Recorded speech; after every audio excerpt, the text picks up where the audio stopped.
Bonjour à tous. Ça fait plusieurs années que je déballe en vide-grenier et à mes débuts, j'ai vécu, je dois vous avouer, des situations embarrassantes, voire assez agaçantes.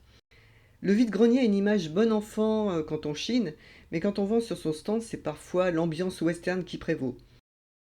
Au fil du temps, j'ai appris à surmonter ces désagréments et puis des brocanteurs m'ont transmis quelques astuces que je vous partage dans cette vidéo. Premier conseil avant le jour J du vide-grenier, pensez à vous équiper de tables pour présenter vos objets, pour faire en sorte qu'ils soient facilement accessibles et surtout pour les mettre en valeur. Si vous pouvez recouvrir vos tables de nappes ou tissus, c'est encore mieux, ça fait chic. Prenez des bâches pour présenter les objets de moindre importance ou volumineux.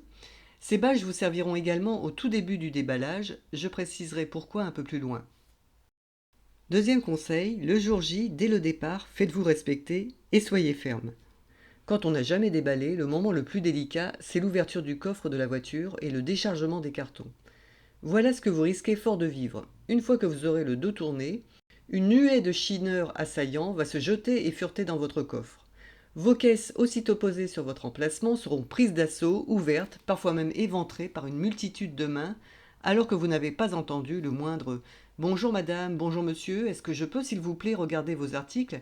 Que nenni, on est à hockey choral et il faut presque sortir les flingues. Alors, pour ne pas vivre la violence de tels comportements, adoptez un plan d'attaque et blindez votre mental. Et oui, parce qu'installer sereinement son stand est une guerre à 5 ou 6 heures du matin où l'ennemi sournois sévit à coups de lampe électrique.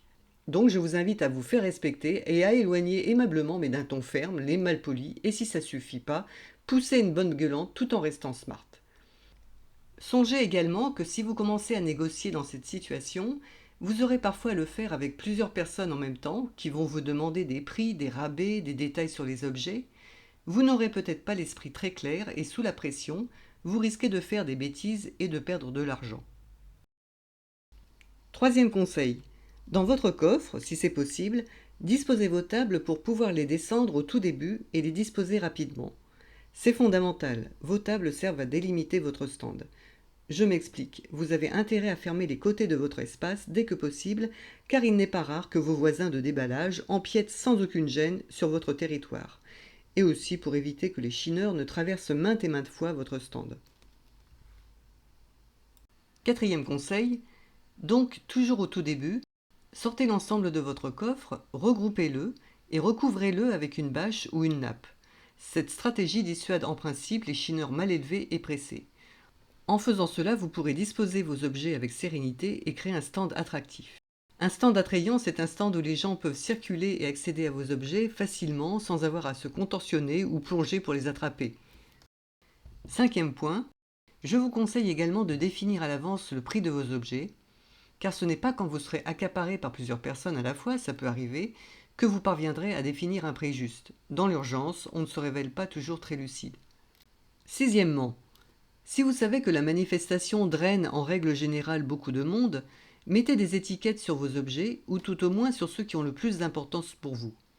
Vous restez comme ça disponible à la négociation et vous vous épargnez les demandes de prix répétées. Là, bien sûr, on est dans le cas idyllique où vos objets attirent un maximum de chalands. Septième conseil, si votre stand est vaste, placez les objets de valeur ou les petits objets près de vous.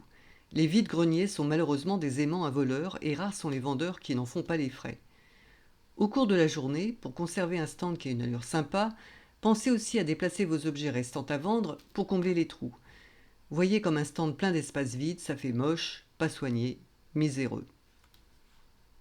Huitième conseil, essayez d'adopter une posture commerciale. Pensez à sourire, le sourire c'est le b.a.-ba du commerce.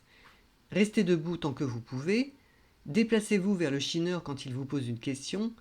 Toutes ces attitudes créent un contact engageant et favorisent la vente. C'est mieux que d'être avachi dans son fauteuil, l'œil éteint, vous en conviendrez. Pour conclure, je dirais que si vendre lors d'un vide-grenier peut parfois s'apparenter à une aventure un peu borderline, c'est souvent un moment de rencontre et d'échange très sympathique. En mettant en œuvre ces quelques conseils, vous serez mieux préparé pour gérer les imprévus et profiter pleinement de cette expérience. Je vous souhaite donc un bon déballage et de bonnes ventes à tous.